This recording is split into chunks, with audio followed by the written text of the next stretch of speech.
Dans cette vidéo, nous allons voir comment définir une puissance à exposant dans Z, c'est-à-dire une puissance avec un exposant qui est un nombre entier, pas forcément positif. On commence avec quelques petits rappels pour fixer le cadre. Tout d'abord, l'ensemble Z, il s'agit des nombres entiers qui sont soit positifs, comme 1, soit négatifs, comme -1, et on peut poursuivre comme ça l'énumération 2, -2, 3, -3, etc., etc., etc. Deuxième petit rappel, nous avons déjà vu que cette expression-ci, a à la puissance n, est une expression qui est définie, on sait ce que ça vaut, pour autant que le nombre n soit un nombre entier et positif. 1, 2, 3, etc. Nous avons aussi vu que pour ce type de puissance-ci, toute une série de propriétés sont connues et utilisables pour faire des calculs. Ces propriétés, nous allons les exploiter de façon centrale pour définir la nouveauté ici. Donc si on schématise un petit peu ce que l'on sait faire, mettons ici tous les nombres. On va pointer les nombres entiers. 1, 2, 3, etc., etc., etc. Donc nous savons donner du sens à ceci. A à la puissance 1, nous savons ce que ça veut dire, A à la puissance 2, A à la puissance 3, etc. Maintenant, on se rend compte qu'il existe toute une série de nombres. Ceci, 0, et -1, -2, -3, pour lesquels les expressions équivalentes, A à la puissance 0, A à la puissance -1, A à la puissance -2, ne sont pas définies. On ne sait pas ce que ça veut dire. Et c'est exactement notre travail du jour, c'est voir le sens que l'on pourrait donner à ce type d'expression. Alors, voici le petit plan du jour. Pour pouvoir donner du sens à des expressions comme A à la puissance -1, A à la puissance -2, il va falloir que l'on commence par donner du sens à A à la puissance 0. Alors ça va être notre première étape, c'est définir A à la puissance 0.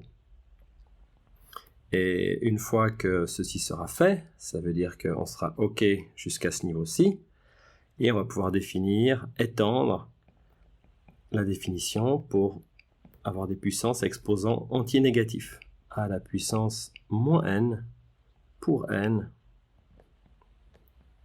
qui est un nombre entier. Donc la première extension, celle-ci, va nous permettre d'avoir une définition là, et la deuxième extension va nous permettre d'avoir du sens partout ici sur la gauche. Alors commençons.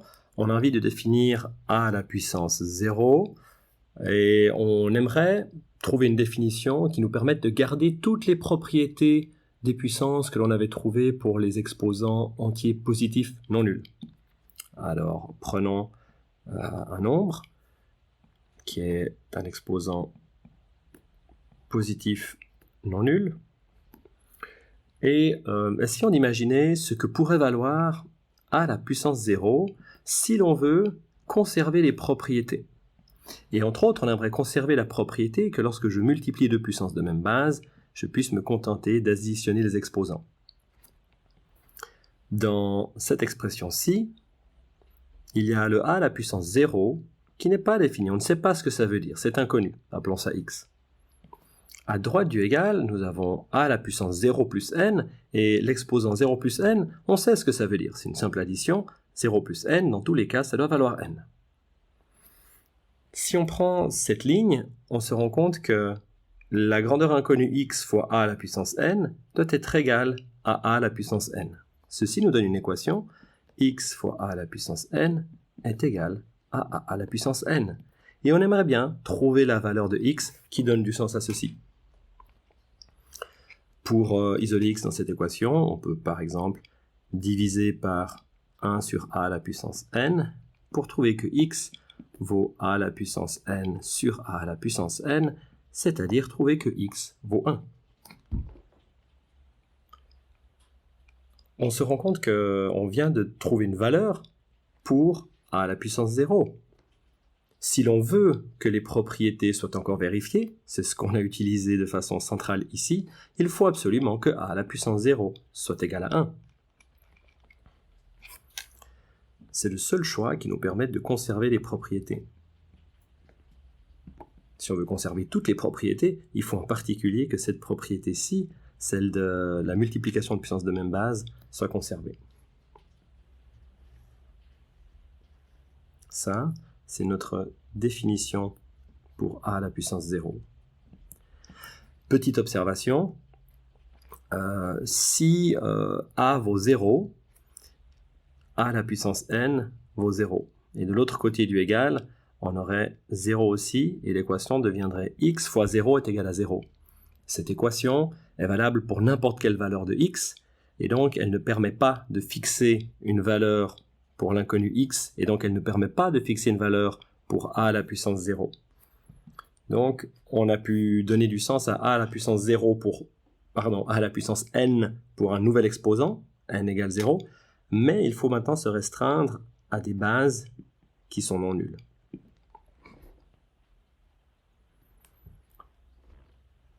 On poursuit et on va essayer de définir a à la puissance n avec un exposant qui peut être un nombre entier négatif. On va l'écrire sous la forme moins n en disant que n est un exposant entier positif. Alors, on reprend un petit peu comme tout à l'heure, on se donne un nombre entier positif. Ça veut dire que moins n est plus petit que 0, et donc a à la puissance moins n sera vraiment une nouveauté. Et on va faire comme tout à l'heure. On va écrire une opération qui implique le a à la puissance moins n, et on va essayer de voir ce que l'on aimerait obtenir si les propriétés sont encore vraies dans ce cas-ci. Je multiplie des puissances de même base, les propriétés que j'ai envie de conserver me disent que je devrais pouvoir additionner les exposants. Maintenant, moins n plus n, je sais très bien ce que ça vaut 0. Donc il faudrait que ceci soit égal à la puissance 0. Et a à la puissance 0, on vient de le définir dans le cas où la base a est non nulle, ça doit valoir 1. Si on reprend la même logique que tout à l'heure, cette grandeur, qui n'a pas de sens actuellement, on l'appelle x. Et la ligne d'égalité que l'on vient d'écrire nous dit que x fois a à la puissance n doit être égal à 1. Essayons d'isoler x. Pour ceci, on peut diviser par a à la puissance n, qui nous donne que x est égal à 1 sur a à la puissance n. Mais x n'était rien d'autre que a à la puissance moins n. Autrement dit, on vient de se rendre compte que a à la puissance moins n doit absolument valoir 1 sur a à la puissance n. C'est le seul choix si on veut conserver les propriétés.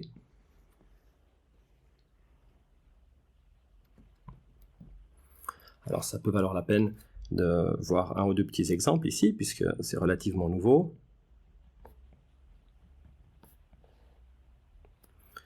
Si on essaie de calculer 2 à la puissance moins 3 avec cette nouvelle définition, la définition nous dit un exposant entier négatif, on met 1 sur, on tourne cet exposant en positif. Ça fait 1 sur 2 à la puissance 3, soit 1 sur 8.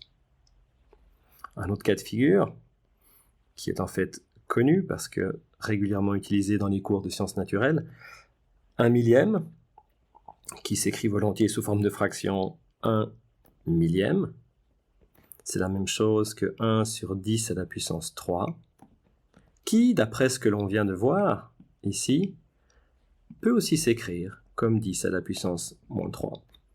Donc on retrouve les fameux exposants négatifs de la notation scientifique. Qu'est-ce qu'on peut dire à propos des propriétés? Ici, on a les propriétés pour les exposants entiers non nuls, c'est les propriétés que l'on connaissait déjà, et maintenant, on aimerait voir ce qu'on a comme propriété lorsque l'on remplace cet ensemble par celui-ci. Le premier point, c'est que l'on a vu qu'il fallait des petites restrictions au niveau des bases des puissances. La restriction, c'est que les bases ne peuvent pas valoir 0. Par contre, on a une extension au niveau des exposants. Maintenant, les propriétés. La première propriété, celle-ci, est conservée. Elle est toujours vraie même lorsque les exposants sont négatifs. Celle-ci aussi, celle-ci aussi, celle-ci aussi, et celle-ci aussi.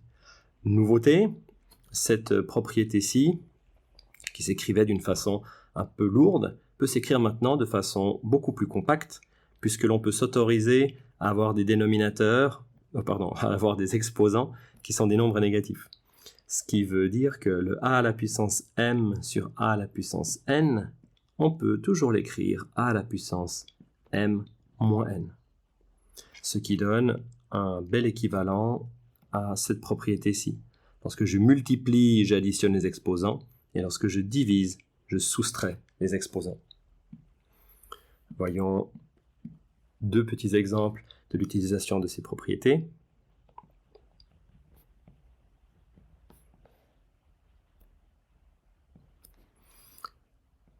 Pour illustrer la nouvelle façon d'utiliser la propriété des rapports, 2 à la puissance 7 sur 2 à la puissance 10, on peut maintenant se permettre d'écrire 2 à la puissance 7 moins 10, même si on trouve un exposant négatif de moins 3, parce qu'on sait que ça veut dire 1 sur 2 à la puissance 3. Deuxième petit exemple, qui est extrêmement pratique pour faire des calculs. Si j'ai a sur b, b non nul, à la puissance moins 2, la propriété sur ce qui se passe lorsqu'on élève un quotient à une certaine puissance nous dit qu'on peut distribuer l'exposant, a puissance moins 2 sur b puissance moins 2. La définition des puissances exposants négatifs nous dit que a puissance moins 2 c'est 1 sur a carré, b puissance moins 2 c'est 1 sur b carré. Et on est donc ici en train de diviser une fraction par une autre. On sait que diviser par une fraction, ça revient à multiplier par la fraction inverse. Donc au lieu de diviser par 1 sur b carré, je multiplie par b carré sur 1, ce qui donne en fait b carré sur a carré. b carré sur a carré, on aurait pu l'écrire en factorisant cet exposant, et ça donnerait b sur a, le tout au carré. Là, ce qu'on vient de découvrir, en fait, ça se généralise. On aurait pu faire le même calcul avec un n à la place du 2 pour obtenir une formule qui est tellement pratique que moi j'ai envie de l'ajouter dans les propriétés. A sur b à la puissance moins n est la même chose que b sur a à la puissance n. À ce stade, vous devriez savoir ce que signifie une expression comme a à la puissance moins n, pour n un nombre antipositif, et arriver à utiliser quelques-unes des propriétés de calcul des puissances avec exposants étendus.